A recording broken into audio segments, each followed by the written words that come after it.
Consider yourself dead. Kiss the grown bitch. Oh, hell no. Done. Oh, hell no. Done. Are you kidding me? This you're never coming back from. Never. This is what cancel culture was invented for. Hello, all. Today we are going deep within. Yes, I hope you're ready because it is so easy to let our past define our future. Sometimes society does this for us, sometimes family, and a lot of the times, ourselves. Yes, yet again, we may also be our own problem. Damn, self-reflection can be tiresome. How do we move past allowing our past to define us? And on top of all of that, how do we deal with cancel culture? Today, I'm joined by the one and only Karamo to get into this convo. But first, you know I gotta talk to my girl Sharon because we are getting to the bottom of this as best we can. Ready, set, go! Hey, Mom. Hello, I love Karamo. I know, Karamo's everything. Love, love, love him. But today, obviously, we're talking about our past, having it define us, dealing with cancel culture and all of that good, heavy stuff. And first things first, we've all messed up. People have dragged me through the mud for stuff that I've said that I didn't mean. Let's talk about that. Yeah. Let's talk about what happened. I remember when I didn't even understand what the All Lives Matter movement was. I did not get the concept that All Lives Matter was something that people were using to take away from the fact that Black Lives Matter was a movement and the fact that Black lives. So when somebody asked me, do you think that all lives matter? I was like, of course. What would you say? What are you supposed to say? That's the thing that people kill me with. What I'm saying is this. Listen to what I'm saying, which is that these are sometimes social media movements that you're not privy to. And that's how a lot of people that said all lives matter. I don't know everybody, but I know a lot of people aren't always knowing. It's hard to keep up. So it took a second for me to even know that all lives matter was like some crazy shit. I was thinking to myself, oh, somebody's trying to ask me if all lives matter. Of course, sure. And then as a celebrity, I wasn't thinking about the fact that it was used against Black Lives Matter. Yeah, so then the narrative becomes she's blah blah blah. And she's not supporting Black people. But it's like someone's sticking a mic in your face and they're asking you this question. They're trying to trick you. They're trying to get you. That's trolls. what I'm getting to. Yeah, they're trolls. That's right. It became difficult at that time because I'm like, shit, I don't know how to, you know what I mean? Like, and then it's like, no matter what you do, because I've obviously always been somebody that has been for my community. There's everything I can do within my power, obviously, but all of that becomes overlooked because you said something on Twitter that you didn't even mean. And then no matter what, they're going to continuously try and tell you that that's what you meant. It doesn't even matter if you say that's not what I meant or, hey, I'm sorry if I offended you. People just going to do it because that's just what they want to do. And that's the problem with cancel culture because it's not even about nothing for real. No, and they take it out of context. Yeah. And then they create their own narrative. Oh, yeah. And now it becomes a situation of you're even now, if they hear this, it'll be still what they're making it. She says y'all was wrong about what she said. Well, you get what I'm saying? They'll just take whatever. I don't give a shit about being canceled because I don't give a shit. So if anybody hears what we're talking about now and they want to say some more shit, fuck you. Because at the end of the day, I'm from Chicago. I know what it's like to be on food stamps. I know what it's like to be on Section 8. But I also know what it's like to hustle, to work hard. So I know it all. So I have sympathy for everyone. I know everything. I know every goddamn thing. So at the end of the day, I don't give a shit about nobody canceling me because I rely on Jesus Christ. So yeah, but that kind of stuff pisses me off because people want to rewrite another narrative for Keke Palmer and they don't get to do that. Yeah. They don't get to judge They you can that do way. it in their own minds, but at the end of the day, this is the thing. You just move forward. All you can do is move forward in life. I have had friends and I've known people, been close to people that have done crazy things. Right. And I had to come to terms with that.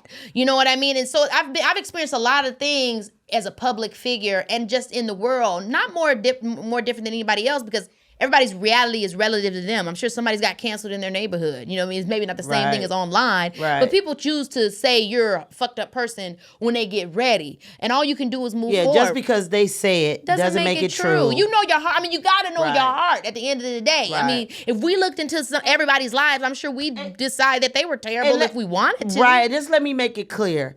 Anything that I've ever gotten upset about online was years ago. I don't even pay any attention to that stuff ever again. I'm talking about when you were a teenager or a young adult. Now we're so evolved to the point where if we see a comment, it's like, God bless you, keep it moving. But yeah, how do you deal with that? I just move on. I mean, there's nothing you can do. You can't do it. You can't. Then what can you do? I mean, you can't change anybody's mind, and people gonna think you're whack, you're lame, you're horrible, you're nothing, you're that. I mean, people have bullied me all since I was in school as a kid. So internet is not the first time I've been bullied. But that's just what it is. Everybody's not going to like what you've got to say. Right. Everybody's not going to like you. Everybody's not going to agree with everything you do. And this is the thing is like, we're in a world in a time where they can say it. They can go online and they can say it and they can decide it and they can get people to agree with them. And that's just it. You can't do anything about it. So you realize that you just got to move forward. What could you do? You're right. But that's why I love the quote of, don't allow anyone's perceptions of you to be your perceptions of yourself, good or bad. When someone is telling you you're the most amazing thing, right, don't believe that either. Mm-hmm. And when someone's saying you're the most messed up person in the world, don't believe that either. Mm-hmm. You should try to stay even flow and not let the good or the bad control who you are. And I've felt that, and I've taught you that, and I've told my kids that. Don't allow anyone's perspective of you to be your own perception, your perception of yourself. Yeah. Don't let other people's perception of you be the perception of yourself. That's Absolutely. Right. That's all you can do. Because some people are crazy. But I tell you this, the interesting thing is that most people couldn't deal with it. And so I do think I feel very like, I don't mean to say that I feel strong, but I do feel like, good within myself that I'm able to still maintain who I am within all of that. Because I think if most people was in a person in my position, I don't know if they can handle it all the time. Usually the people that cast the stones are not able to receive them. You ain't never lied about that, but let me ask you this. Do you think cancel culture will last? Like, I mean, will we get out of this phase? I think that cancel culture is already not that real, right? Like, I think that it's real in terms of people needing to go to jail. You know what I mean? People have actually done things where, you really need to be given time. I think it's done a great job with that and revealing things and also helping change society. Because there's been a lot of times where people have done stuff and it confuses us because we're like, well, shit, everybody said it was okay, so I guess it's okay, and we rocking with this person. Right. And then when things really hit it's not consistent. And then I think now it's in a time where like things are a little bit more consistent, like with the Me Too movement and all of these kinds of things coming out.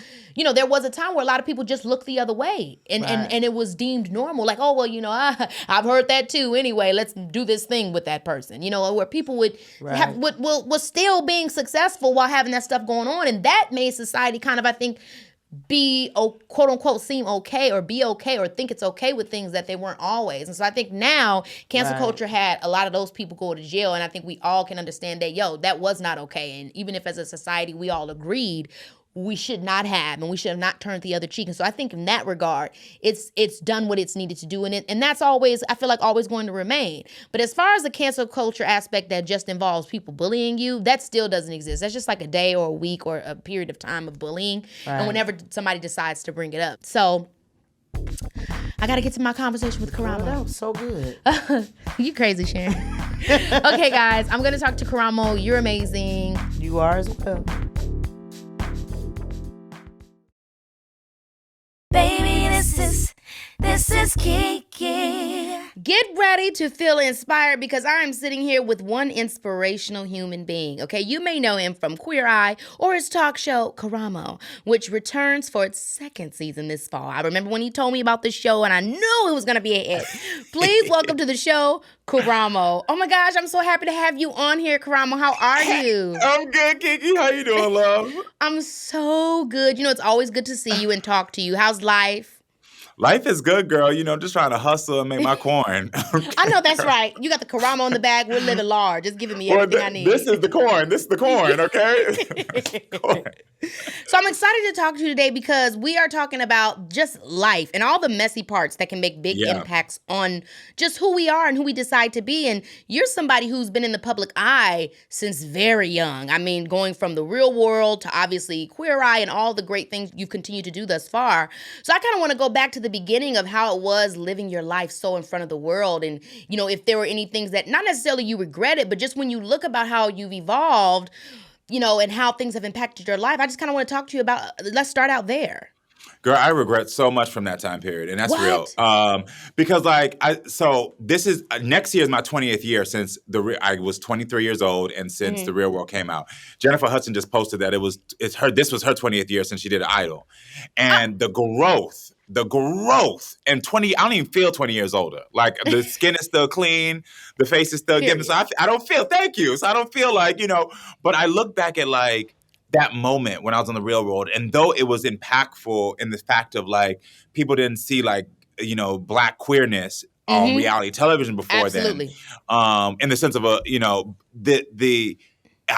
there was so much that I didn't realize how much anger I was holding. I didn't realize how I just like I'm a Scorpio. Yeah. And my Virgo sister, us Scorpios, we're so we can similar. be very but I can be very like, I'm done. I'm cutting your ass off. I'm finished. I'm not playing with you. I'm not doing it. I'm done. Yes. And like I look back on some of those times, and there was like conversations where like my roommates would have been like, I want to talk to you. I want to like figure out what are you going through. And I was like, I'm done. Peace out. I ain't got time. You're not gonna do it again. And I just think about like the growth that I've had since then, that I regret not taking those experiences and really looking at it to see that I could grow. And it took me years to then be like, oh, you can be better than this. You don't got to be that guy. You don't got to be that guy. Wow. So when you look back at the time, what happened? What was the response of those people that helped you to learn from the mistakes? Like, what were the repercussions of you kind of closing people out in that way? Like me feeling lonely, failed relationships, like isolation, all the things that like, me being in my head, like me being angry for no reason. You know what I mean? Yeah. Like, it's just the things that when you just can't own your vulnerability and your emotions and just really say relate like, to this. yeah, you like, I need to be better, then you end up like not having the life you deserve and having the experience you deserve. And so, yeah. I actually had a really great talk about stuff like this with my girlfriends on my 30th birthday. We were just kind of in the hot tub and we're getting into one of those deep discussions and talking about how, yes, the fear of being vulnerable and just kind of going to this place of discard. Like, oh, you've made me feel some type of way. And instead of doing what it takes to actually like communicate with you or create, better boundaries or to, be vulnerable and say, hey, you hurt me. It's so much easier to just make things black and white and take away the nuance and just say, you're done, you're discarded, and I'm moving on. But what happens over the course of time is you tell yourself this story that you can't trust people, that you can't depend on people. And then before you know what I mean? You just keep on telling yourself that same story when actually if you take a step back, you can realize, let me put myself in that other person's shoes. And this is actually not the full story.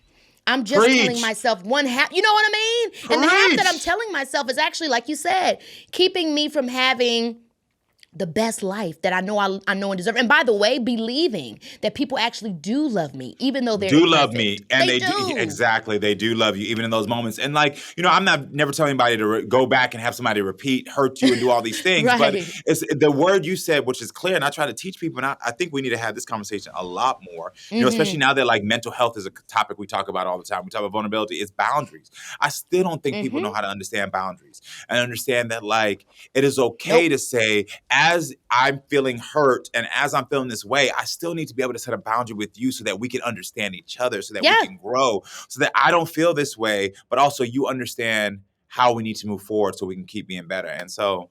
Yes. I mean, so how do you when we're talking about this stuff, how do you pull yourself out of this place? Because I think a lot of us can find ourselves in these places in seasons of our lives or just moments where we just kind of want to get out of our own way. How do you talk yourself off that cliff? How do you help yourself, see where maybe you could have gone wrong? Yeah. It's me now telling myself like, first of all, I don't want the drama anymore. And anytime like I would cut off somebody or I would just get like into my old, my ways, I'd be like, I'm like, I don't need that energy anymore. I want positive energy. Yeah. And I realize that happiness, the energy that you have around you, these things are choices. Yeah. And I'm choosing to make sure that my life is better. I'm choosing every single day. Like I'm not choosing to have beef with nobody over here. I'm not choosing to stay in the stuff no more. I'm not choosing that no more. And so when I see myself about to, out of trauma, out of fear, out of whatever, out of some narrative I've told myself going back that way, I say, no, choose not to go down that path. Choose to actually make a mature decision to actually talk to them and to figure out what's going on with you.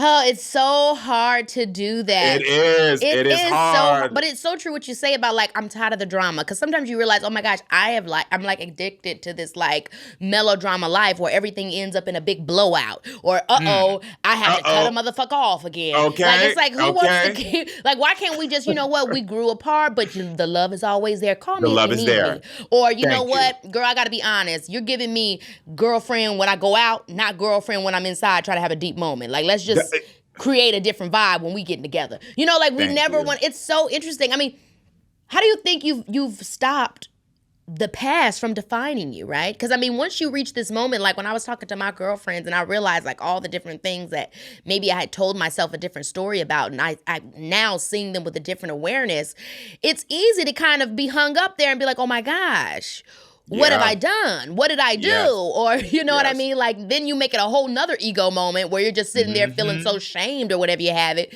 How do you create a space where you can look at things and realize, okay, and almost be grateful for the fact that you're not there anymore? You know what I mean? I mean, it's a lot of forgiveness and grace. Like, as a father, I'm so willing to give my kids grace. I'm willing to give everybody else grace, but I didn't learn for a long time to give myself grace. You know what I mean? And that just comes from a household where even though I had a loving mother and she was supportive, like there were so many expectations on me of what I was supposed to do that like when you have those expectations, it can cause you to not give yourself grace when you feel like you don't match or you don't meet what other people are expecting or what you don't expect from yourself. And so I give myself a lot of grace. And I think that grace has allowed me to say, okay, you didn't come into this with no roadmap. You didn't know what you're supposed to do. This is your first time around this sun. So it's okay. You know what I mean? And you're going to make mistakes 1 more, 2, 3 times. And that's fine too. You know what I mean? And honestly, it's a really good thing that you're saying, because I think most of the time when we're not forgiving of others or we're holding grudges or we're being, we're discarding of relationships without a second thought, it actually is a greater reflection of how we think of ourselves. You better preach. You know what I mean? It's a projection of this unbelievable standard that we're holding ourselves to that we then put on others, and really it's just a way for us to convince ourselves yet again, you don't deserve much. So there's no way so this person's obviously terrible because that's all, it's like, it's these crazy storylines that we keep doing. If you were to talk to your younger self, what do you think you'd say? Like the Karamo that we're seeing right now, if we went 23 years back and you're talking to that Karamo that was doing that first episode or embarking on, reality TV for the first time, what do you think you'd say? I'd say the first thing I'd tell that little boy was, it's okay to be vulnerable, because that little boy, he was not going to show any of that. He was going to... I live for that little boy. I'm on the that little boy was... He thought he was cute, and he was like, I'm not about to show nobody nothing. Definitely was cute, though. Definitely still is, too. Yeah. Thank you. I had fish for that one, girl. You came right in on it, because I needed that today, so I appreciate it. No, but I would have told him I'd have said be vulnerable and, like, don't live in a fear-based way of life. I lived in a very fear-based way of life. Now I live in a life of believing in abundance. And so like back then I was always fearful of like who was going to leave, what was going to happen, will I lose this, will I lose that? Now I'm like, no, I will never lose. I will always be provided. God will always provide me. There's always something else that will come. And he didn't know that. And so he was scared. And so he made moves because he was afraid. And now I don't make moves through fear. I make moves through knowing that I'm blessed and highly favored. And there's so much compassion in that, in what you're saying. Yes, so much compassion. Yes. Yeah. Because really that's what we all need. I mean, when you think back on the show, a lot of people would have been afraid, because reality shows, they try to take control of your narrative. If the show decides you're a villain, you're a villain. If the show decides you're a victim, you're a victim. If the show decides you're angry, you're angry. So a lot of times they emphasize the most negative things, right? And can make people say, I'm never going on TV again, or I'm never doing X, Y, and Z again. But you still continued to kind of go along with your dream of being a public figure and putting yourself in it took a break. So, because that was 2004. And then I did, and it's so funny you say that about how they'll define you. Because I remember I went on The Real World and I was like, well, I don't think I'm a villain. I don't think I'm a bad guy. And then they were like, you want to come do a challenge? And I was like, yeah, sure, I'll do a challenge. And then the challenge was good guys versus bad guys. And I remember I got there and they were like, here's your red shirt, you're a bad guy. And I was like, well, okay, I guess y'all have defined me, girl. I guess I'm the villain. I did not know. You know what I mean? And so it's funny. And I did stop after that. I didn't do any single show after. I mean, MTV probably had me do this. There was a show called Next, where they was Oh my like, gosh, yeah, I you remember want Next. to, I mean, that girl, they was like, I had a full-on boyfriend. They was like, well, get on the bus and just next everybody. And I was like, okay, girl, it's a check. And please don't throw me outside. Okay. So I was like, but I did that. But then after that, I didn't do anything else for another almost 12, 13 years. Yeah. Obviously during that time.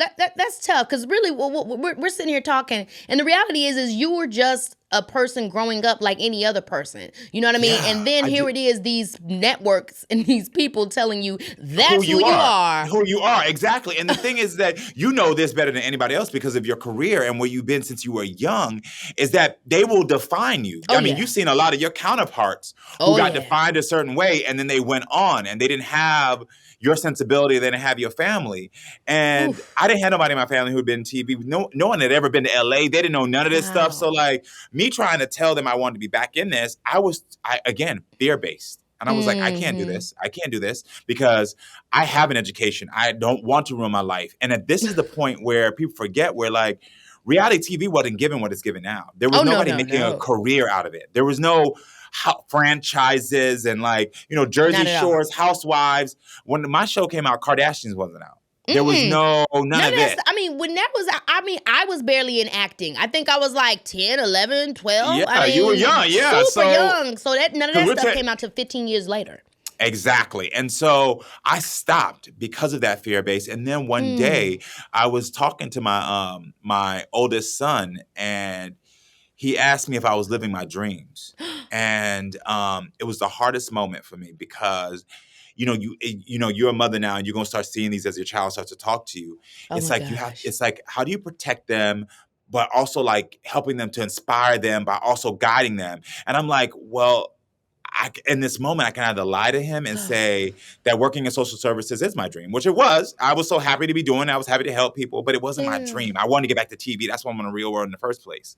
Yes. But I was too afraid. And so in that moment, I said to him, yeah, I'm not living my dream. And he was like, well, why aren't you? And I was like, well, first, because I got to feed your ass. So somebody got to put, I needed a job. Okay. I needed a job. Okay. I needed a coin. And so, but then I went in my room and I was like, well, why aren't I? And what does this message send to him if dad is telling him that I'm fearful right now? And it was literally at that point that I decided to take the journey. And this is only 9 years ago to get back in TV. And in a matter of 9 years, I went from getting on like, small shows hosting to then getting on bigger shows to Queer Eye to now my own daytime talk show. So in a matter of a decade. God is good. God is good. So good. But it was always meant for you. And I'm telling you, when I saw you on that show, I mean, obviously, I could not articulate all the things I articulate now, but when I saw you in the real world, I thought you were impactful for more, not even just Black queer, but queerness in general, and bringing nuance to the conversation surrounding queer people, because everybody just thought queer looked one way. And I remember my sister and I, we saw you, we were like, oh my God, or overly flamboyant, or gotta be flamboyant, like only one vibe. And it's like, come on, we're so many vibes. And so I remember watching that and being just blown away by you. So I do feel like, even with how they tried to make you seem or look, etc., the feeling that you gave people, making people feel seen, there was obviously a path in television for you to be this inspirational person that we know you to be. So I'm so glad that your son came to you and had that conversation and could trigger you and kind of relight that fire. Lit that fire quick. Keke, I just love you, girl. I just love you. So I mean, in this journey, did you ever have a moment of, cancel culture, right? Because now we're in this cancel culture. People are trying to pull up clips, old stuff from when you was 5 years old. You said you hated somebody. It's like, God damn. I said that before I even knew what I was saying. You know what I mean? Okay. I mean, when we talk about having compassion for oneself and wanting to move towards a world where people can actually grow, I mean, there are no safe spaces for mistakes. How do you feel like how can we kind of combat that, right? Because obviously, okay, we want people to be accountable, right? But what are the lines between accountability and literally discarding just people because they got it wrong? Girl, it's so blurred and I hate it. I can't lie. I hate it. I've always said for years, we need to be practicing compassion culture instead of cancel culture. Like, that's what we need is like, there should be a room for redemption. There should always be. If we look obviously at, and I mean, I'm going to use this example lightly because we know how our criminal system is, skewed and messed up. Mm-hmm. But there's supposed to be a path to redemption. It's supposed to say, well, you've done your time and like whatever. And like, if you're going to restorative justice, I'm going to learn. I'm going to figure out. I'm going to do the work. And we don't give people that shot. You know what I mean? Like, we all have emotions in a moment that will come up. You say something, you do something, and then all of a sudden you're like, okay, I didn't mean to do that. You know what I mean? Yes. Like, that wasn't what the intention was or whatever. And because people get clips in their house and the clip goes on repeat for a month, that's who the person is to them. That's who they are. And I'm like, and I say to people all the time, I'm like, I want you to look at your own life. I want you to imagine if yesterday when you were at work and you told your coworker, you told your boss something, or yesterday morning when you said something to your mother, you said to your kids, shut the hell up. Kids, shut the hell up. If that was on repeat on everyone's social media feeds for the next month, and that's who you became. Gosh. You became the woman that says, shut up to your mother. Shut up to your kid, or whatever the case may be. You would not like it. You would not like it. And you would know it was not a clear example of who you are in totality. And let's say even if it was, maybe that was you in that season. Because then there's that too, right? There's I made a mistake in a moment, and then I lived in regret for a year.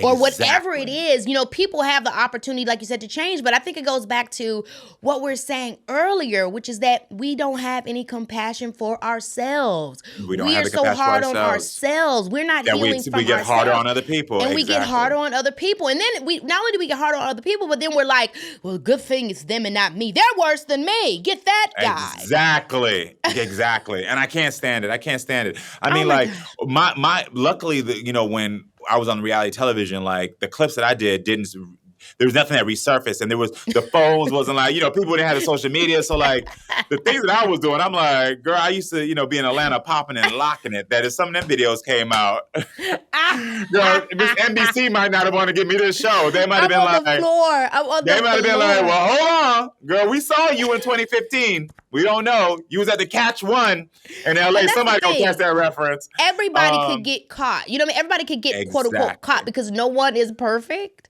Everybody is, you know what I mean? And if somebody is trying to be perfect, then they're not real at that point. So it's like, do you want authenticity, or do you want somebody that's just trying to be who you need them to be? I think the biggest thing is, can you acknowledge what you did, and can you make amends? Yeah. And I think that's been the biggest thing for me is like, since Queer has come out, like, I've had like 2 or 3 moments where people have been like, hold on, we thought you were the nice guy and the compassionate guy. And we're not sure right now because you just made a choice that we're kind of questioning you. And I'm like, well, hold on, because I speak to somebody from a different political party, or because I've done something, I realize immediately it's like, let me make amends. Let me acknowledge it, then make amends by apologizing. And then that's where it's like, I need people to acknowledge that, like, you got to allow me to do the work to show you who I am. Mm-hmm. And I think that's what we have to keep doing. Again, you just go back to what we've already repeated, compassionate for ourselves and for others. But like, I don't look at anybody and hold them to one moment of their life. I don't do it. Yeah. I stopped doing it. And I teach my kids not to do it when their friends or their girlfriends or whoever has a moment. I'm like, don't hold them to that moment. Yeah. That could have been a dark moment. We don't know where they were. And give them a chance to grow through it. Mm-hmm.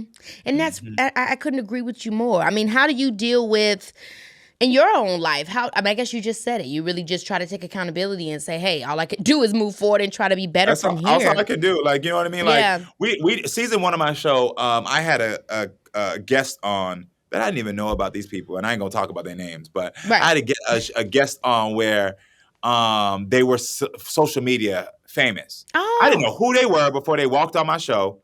You know how to talk shows. You've had a talk show. Yeah, oh yeah, they do it quick. This is JoJo Boo Boo. And JoJo Boo Boo is so-so, and it goes in front of you, and this is what's going on. And then you got to go out there and talk to him. And so I'm like, okay. And so I don't got backstory. I don't got enough of the thing. And so from my point of view, I see one thing. Yeah. Girl, the clip came out, the people came out, and they was like, no, this is the back, and then now you did this and that. And I was like, well, girl, that was not my intention. I did not know. And so I was like, well, I'm going to apologize. And people were like, you can't apologize. And I was like, why not?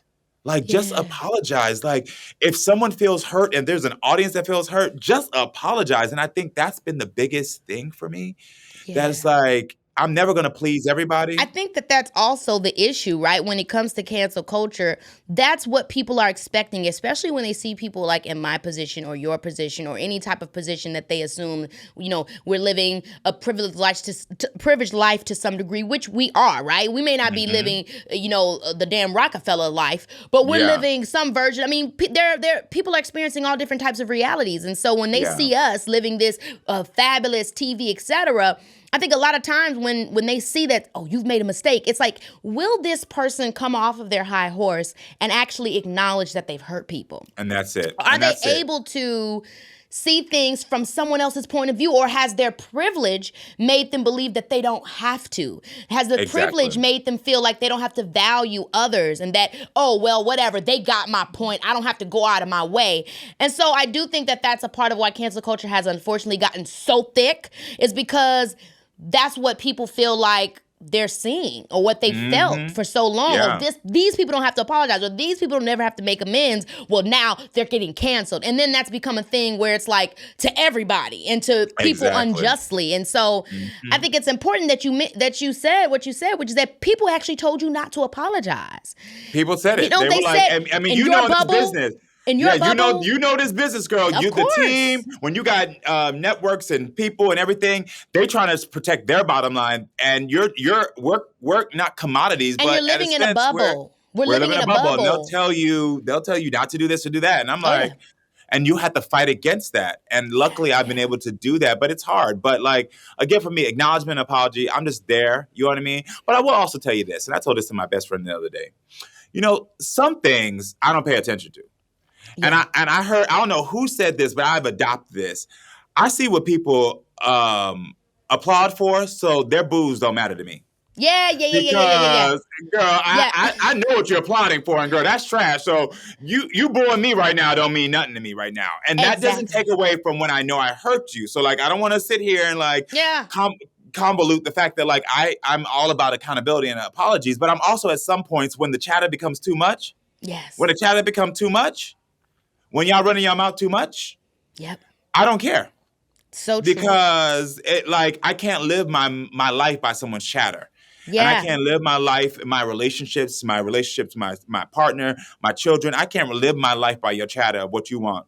Girl, because this is my life. This is how I'm designing how I want. And people feel sometimes, sorry, I'm going a little bit of a tangent. No, I live for the tangent. This is a good thing, They feel like because of our position, like we have ownership to them to do what they say because they've seen one moment of our lives. And it's like, just because you've seen one moment and now you want to talk about it does not mean that you have ownership of what I do next. Exactly. And that's where all the push and pulls come from. And even if you're not a celebrity, when people get online and they feel like they can get the whole burn them at the stake to come at you, most people will resist. It doesn't mean that they're assholes. It doesn't mean that they're not sorry. It doesn't mean that you maybe didn't misunderstand them. But whenever anybody, I don't care if you live in a small town, if 50 people at your door saying you're wrong and this is what you need to do, most people going to be like, well, hold up, motherfucker. Exactly. Now, you ain't my mama or my daddy. Now, calm down. That's a normal reaction, just a resistance to people trying to force you to feel a certain way. So it's a lot, you know what I mean? But I'm hoping that we're able to just get to a place where it's not about power tripping. It's not about, pushing somebody off their quote unquote throne or whatever you think or you're assuming or their high horse, whatever you have it. And more so about understanding each other so we can get to a world that's a little bit more balanced, that where we're able to coexist. Because that's the other thing, right? Everybody not gonna agree with you. Everybody is not gonna, you know what I'm saying? Like, just because I believe in couches and you believe in chairs, that doesn't mean that I can't respect you for your belief and you can't respect me. I don't have to burn you at the stake. You know what I'm saying? So I think the whole concept of like coexisting, there's been like every bit of nuance has been stripped. And it's either you agree with me or your ass is horrible. Or you don't. Exactly. But it's a pendulum. That's what life is. The pendulum is swinging this way right now. And eventually it's going to have to slow down and come back to the middle. Come on. And so we're just gonna, me too. Okay. Me too. Okay. Baby, this is Keke and Karamo, yeah. Well, Karamo, I absolutely love this conversation. I just live for you because you're always so real. And I know a lot of people will be really able to take a lot from this conversation. But before we go, we have a segment that we call What Would a Virgo Do? Where listeners send in questions, looking for some advice with some tricky situations. And I tell them what a Virgo would do and how they would handle it. But today, you're going to help me by adding your own advice with how a Scorpio would handle the situation. Okay, let you know. So I'm going to read some questions, and you and I can give some advice to our listeners together. If you guys also want to send any more questions or need help with anything, send us an email at babythisIskikipalmer@amazon.com, and we'll answer your question. Okay, Karamo, are you ready for question number 1? Yes, I am. Okay, here we go. Keke, I love the podcast so much, and I have a situation on my hands that I need help with. My brother got divorced 3 years ago, and his ex-wife still shows up to all our family functions. We get along with her fine, but it's just so awkward to have her show up all the time. They don't have kids together, so there's no real reason for her to come, and she can't catch the hint that we don't want her there anymore. How would a Virgo handle this situation? Ugh. I mean, my thing is, how does she know that the family gatherings are happening? Somebody's got to be telling her. No. Baby, I can tell you with a Scorpio. Scorpio went right there immediately, Hit me with it. Scorpio said, who telling? And it got to be the ex. Okay. So you over here running your mouth. So y'all, instead of y'all focusing on her, y'all need to have a conversation with him and say, hey, you know we're all uncomfortable. Yes. We didn't make this choice to be with her, and we also have to support you when you decided not to be with her. Yeah. So why are you putting us back into the middle of a situation when you know we're uncomfortable? And let that conversation be with him. Put some pressure on his ass. Yes, and then I agree. Really, seriously. And then if he does not want to do what needs to be done, then sorry, you might not get invited to the next cookout because... Okay, because I believe that you're correct. The reason why she's coming is because he's probably giving her the information to come. And even if he's not, if y'all posted it on Facebook, then cut her ass out. Facebook has edit privacy where you can literally stop one person from seeing the thing. Thank you. So, figure that out. But I think you're right. I think they still getting some nookie wookie on the sidelines. And he ain't trying to tell his family the truth. Exactly. Okay, here's the next one. I'm engaged and getting married in a few months to the man of my dreams.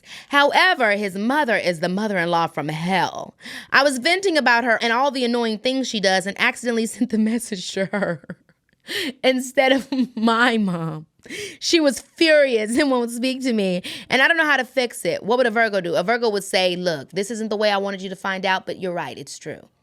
It's true. I didn't mean to hurt you, but I have problems. I have boundaries that I feel like you've infringed upon. I'm marrying your son, and I love you because I love him. But that doesn't mean that you and I are always going to be in line. So you help me help you. Let's figure out how we move past this, because I do feel this way, and I hate that you found out like this. But hey, now the truth's out the bag. God wanted you to find out this way, so let's walk into the light, Caroline. Let's walk. Okay, walk into the light, Caroline.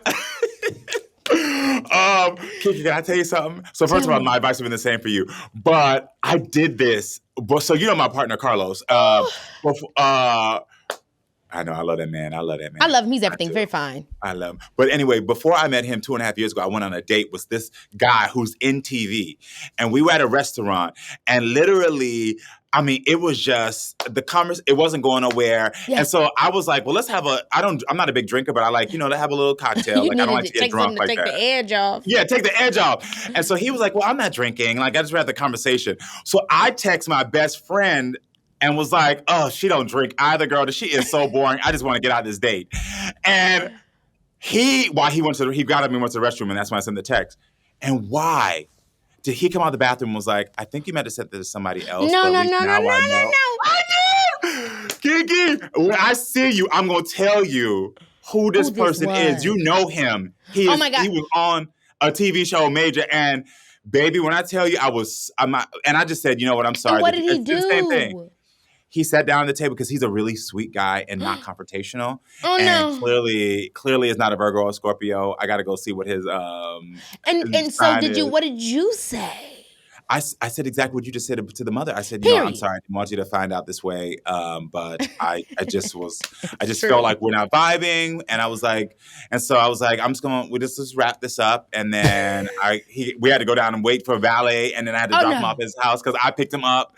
And I know. And so we driving the whole car ride. And I'm like. Looking crazy as hell. Crazy as hell. After I done talked about this boy. Oh my gosh. I live for a little gag-worthy moment, but woo, when you're in it, honey, boy, does it really I'm never gag that you. sloppy. I'm one of those people that is not sloppy like that. I could not believe. It was the universe trying to cut it off before he even got started. Period. They said, show your true self. Okay, here's the next question. Hi, Keke. I messed up bad and don't know what to do. My boyfriend was sleeping, and I got nosy and went digging around in his phone. Oof. I didn't see anything bad until I saw he texted his best friend about me saying, I don't think she's the one. I'm obviously heartbroken because I think he is the one, but he's been acting normal ever since I saw that. What should I do? How would a Virgo handle this? Mind my fucking business, because you don't know why he texted his best friend that. You understand? Like, you know how many times I text my mother and say, I hate this motherfucker. And really the next day I'm like, I love you. Sometimes people get on the phone with their friends and just say whatever the hell's on their mind. You get what I mean? They're just venting. He could have been arguing or talking, with you the day before and then texted his friend like, I don't think she the one. I hate her ass. And then next day he's like, oh, I'm not mad anymore. I love her. So you cannot, especially when it comes to like confidants, you cannot read their text messages about you because it's not real. It's just them venting and being angry and having a moment. You know what I mean? That's what I think. So girl, you got to wipe that out your damn memory bank. So on my talk show, we unlock one of my segments. The thing that has become a big thing is I unlock people's phones. Oh. So if you want closure or answers in your relationship with your partner, your mother, father, you bring them on. I have a former FBI agent who's on staff, and we unlock and we find stuff that even if you delete it up to 5 years, we find it. And we unlock the phone, and we will show you locations, GPS. Oh my gosh, Snapchat, I live for this. Deleted everything. So I see this a lot on my show. So I have a little bit of a different opinion. I'm ready for this. So I don't believe, even with confidence, that you should be venting about your person. I mean, so like I got a rule. Carlos get on my nerves. Yeah. As much as I love my best friend, we've been best friends for 25 years. Like I will tell him what's going on in my relationship, but I don't vent.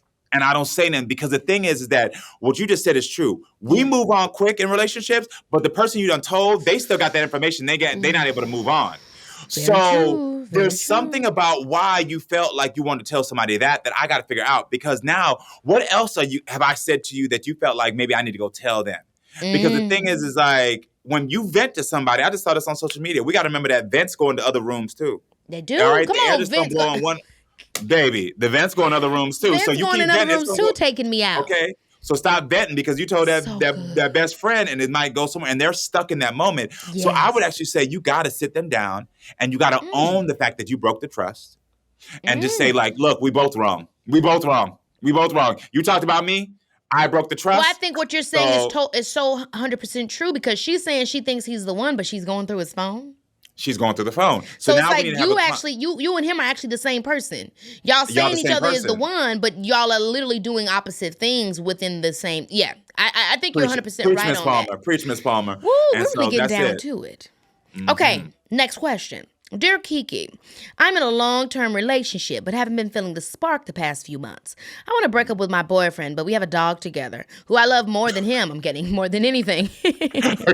We agreed early on if we broke up, he would take the dog. But I can't imagine my life without my dog. Help! What would a Virgo do?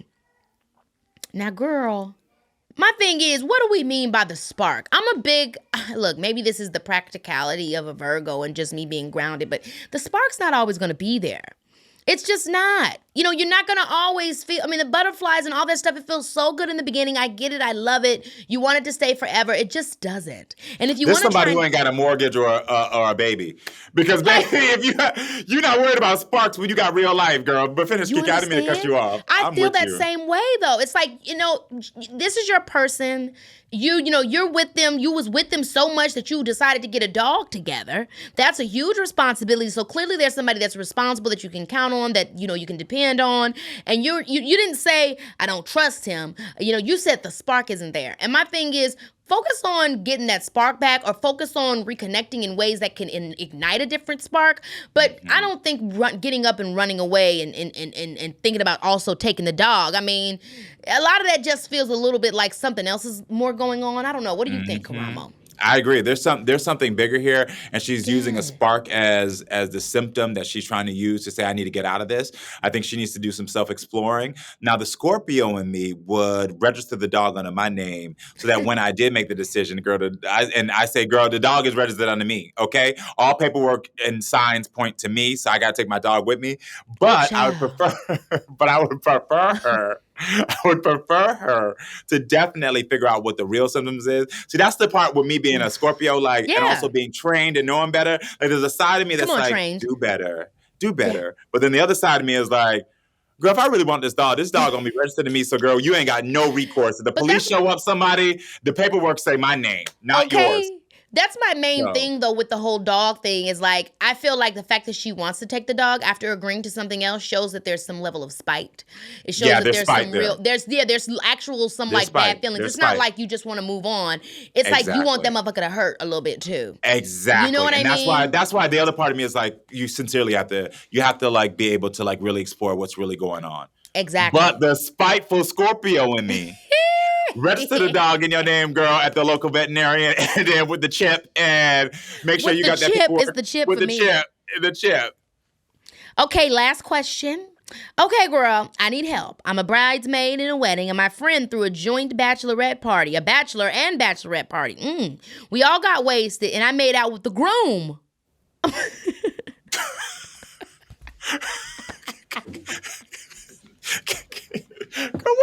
Girl, let me find out the people that write into your show come on Karamo too. I just want to let you know that. They do need to come on.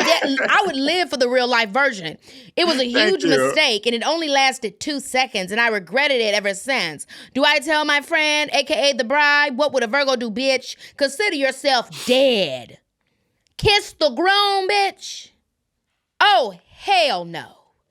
Done. Oh, hell no. Done. Are you kidding me? This you're never coming back from. Never. This is what cancel culture was invented for. Okay, this. Neither of their asses. Both of y'all can have each other. Bitch, I'm done with you because I don't give a damn how drunk you are. And I don't give a damn what friendship you said we have. Both of y'all finished. I'm not playing these games with y'all. I would need your ass to be on horse tranquilizer, tequila, cocaine. Everything. In order for that to be all right. I need you to be out your mind. Because wasted's not going to do it. Okay. Somebody had 6 shots and then I kissed my friend groom. Bitch, bitch. Now what the Scorpion's gonna do is after I get rid of both of y'all ass, I'm gonna fuck y'all both up. Just to let you know. Exactly. And I might stay friends with y'all and close to y'all and always make you feel that the love will never go back to what it used to be, so I can give you a slow torture for the end of time. Don't play with me.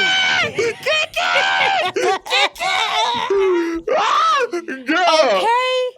They really tried it. This last one took us in for a doozy. Okay, hold on. You sure you're not a rising Scorpio? I'm telling you, Virgo and Scorpio I seen a meme one time that said Virgo and Scorpio, maturity is realizing that a Virgo and a Scorpio are the same person. Because legitimately, we are the same. We're very independent. We're very, we know how to get things done. We're fierce, but also we have a wrath. We have a wrath. Play around too much. Fuck around and you're going to find out. You understand? Karamo, you're amazing. I love you so much. I really live for you, and I thank you so much for coming on the show. It was a blast. We got to do this again. I got to come on your show or something. We got to do something more. Come through, girl. You know you're the original talk show host. I got to always, every interview I do, I say, remember, the youngest talk show host ever in the history is Miss Keke Palmer. So I stand on your shoulders, sister. So please come any day. Come any day. It's done. Any day. Well, I love you dearly. Congratulations on all your success. Thank you so much. You too. I mean, you just keep killing it. Okay, thank you. Ooh, I need a rest after that chat. So good, but also a lot. Like a meaningful conversation should be. Take it easy, loves. And until next time, you know it's your girl. Baby, this is Keke.